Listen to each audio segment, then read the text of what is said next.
உங்களுக்கு வந்து இந்த ப்ளவுஸ் பார்த்தீங்களா, லைனிங் ப்ளவுஸு. இப்போ நீங்கள் லைனிங் ப்ளவுஸ் கற்றுக்குறீங்கன்னா இந்த மாதிரி எம்ப்ராய்டரி எல்லாம் வந்ததுன்னா அங்கே பாருங்கள், அவன் எங்கன்னா அந்த எம்ப்ராய்டரி பண்ணிவிடுவான். ஆனால் நம்ம வந்து ரொம்ப பர்ஃபெக்டாக தைக்கணும்னா எப்படி பண்ணணும்னா அந்த கட்டிங் மெத்தடை இப்போ வீடியோ போடுறோம். நீங்கள் பாருங்கள். இப்போ பாருங்கள், இப்போ வந்து இந்த கரபா முதல்ல வந்து லைனிங் வந்து எல்லாத்தையும் கட் பண்ணி வச்சுக்கோங்க. எப்போவுமே வந்து லைனிங்கில் வந்து இந்த மாதிரி நெக்கு ஆரி ஒர்க்கான ப்ளவுஸ் ஆனாலும் சரி, இந்த மாதிரி எம்ப்ராய்டரி பண்ணது மணி வச்சு தைச்ச ப்ளவுஸு அதெல்லாம் கொடுத்தாங்கன்னா, பேக்கில் நெக்கு கொடுத்தாங்கன்னா நம்ம லைனிங்கில் நெக்கை கட் பண்ணக்கூடாது. அப்படியே வரைஞ்சிக்கணும். வரைஞ்சிட்டு என்ன பண்ணணும், திருப்பியும் என்ன பண்ணணும், இதை பிரிக்கணும். இதை பிரிச்சுட்டு திருப்பியும் வந்து இதை இது மேலே போட்டு கட்டிடுங்க. கட்டிட்டிங்கன்னா இங்கே வரைஞ்சது அங்கே பிரிண்ட் விழுகும். இது கட்டிட்டோம்னா விழுந்துடும். அதுக்கப்புறமா எடுத்துட்டு இதை கிளியராக வரைஞ்சி வச்சுக்கோங்க. இதை ஏன் வந்து நம்ம வந்து வெட்டக்கூடாதுன்னா, இப்போ நம்ம தைக்கும் போது இதை வெட்டி இதுக்கு மேலே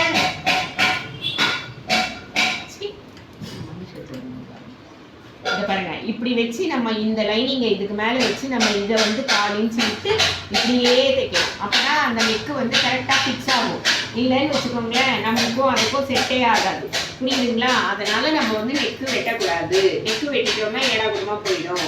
அதே மாதிரி கை இப்போ பாருங்க, இதில் வந்து நம்ம நார்மலாக ப்ளவுஸ் போட்டோம்னா என்ன பண்ணுவோம், 2 கரபாகமும் போட்டுருவோம். எப்போவுமே வந்து லைனிங்கில் வந்து 2 கரபாகமும் போட்டுட்டு தான் நம்ம வெட்டணும்னு சொல்லி கொடுத்துருக்கேன். அதே மாதிரி நீங்கள் வெட்ட பக்கம் வேணாலும் போட்டுக்கலாம், நல்ல பக்கம் வேணாலும் போட்டுக்கலாங்க. இங்கே பாருங்க, இப்போ கரெக்டாக சுருக்கம் எல்லாம் போட்டுக்கோங்க. இந்த டிசைன் இருக்குது பார்த்தீங்களா, இது முக்கியண்டா. அது பாரு, இந்த டிசைன் மேலே இந்த டிசைன் பிளேஸ் பண்ணணும் கரெக்டாக. எப்படின்னா அப்படி போடக்கூடாது, ஏன்னா சைடு அடிக்கும் கை. ஓகேவா? கரெக்டாக அந்த டிசைன் மேலே அந்த டிசைன், இது துணி கிராஸாக இருக்குது இந்த மாதிரி சொட்டை சொடுக்கெல்லாம் சொல்லக்கூடாது. கரெக்டாக பண்ணிக்கோங்க இந்த டிசைனை. சரிங்களா? சுருக்கம் எல்லாம் போட்டு இப்போ நம்ம கை வெட்டியாச்சு. அந்த கையை வந்து இதுக்கு மேலே போடுறோம். இது வந்து கரெக்டாக இந்த பாயிண்ட் வந்து சென்டராக இருக்குண்டா. இதில் வந்து நல்லா மடித்து ஒரு ப்ரெஸ் பண்ணிவிடுங்க. இல்லைன்னா ஒரு அர்க்காத் கூட கட் பண்ணிக்கலாம். இதை பாருங்கள், இந்த டிசைன் கோடு கரெக்டாக சென்டராக வைக்கணும். மெயின் பாயிண்ட்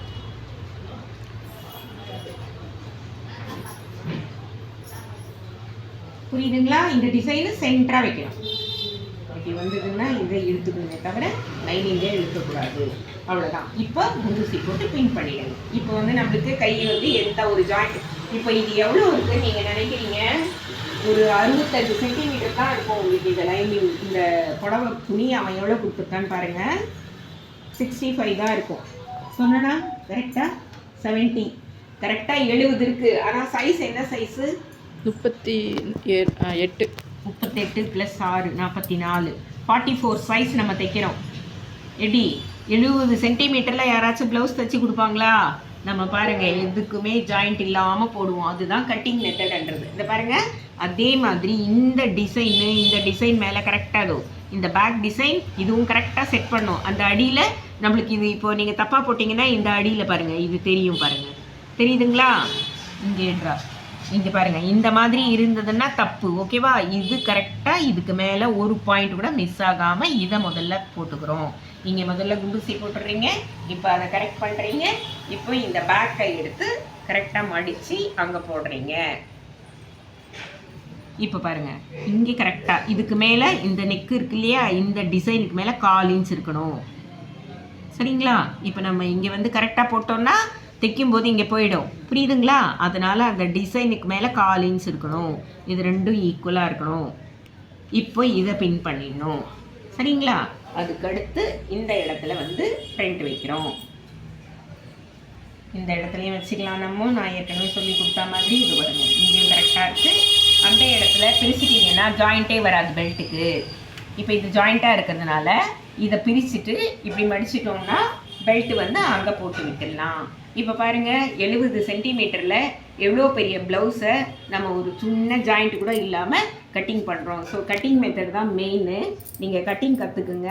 ஸ்டிச்சிங் வந்து எல்லாருக்குமே வந்துடும். ஆனால் ஸ்டிச்சிங் வந்து இது பாருங்கள், இப்போ இதை வந்து ஜாயிண்ட்டாக இருக்குது. இதை பிரிச்சுட்டோம்னா இது பாருங்கள், இங்கே ஒரு பெல்ட்டு, இங்கே ஒரு பெல்ட்டு. சரிங்களா? எதுக்குமே ஜாயிண்ட் வராது. இந்த மாதிரி கட்டிங் கற்றுக்குங்க அழகாக. ஒவ்வொரு லைனிங் ப்ளவுஸும் ஒரு மெத்தடில் தான் கட் பண்ணணுண்டா. எல்லாமே ஒரே மாதிரி வராது. ஓகேவா? அதுக்கு தான் இதுக்கெல்லாம் வந்து காசு ஜாஸ்தியாக வாங்குறது. இந்த மாதிரி டிசைன் இருக்கிறதுக்கெல்லாம் 500 ரூபா வாங்குவாங்க. ஏன்னா இதை கட் பண்ணுறதுக்கே லேட் ஆகும். ஓகேவா?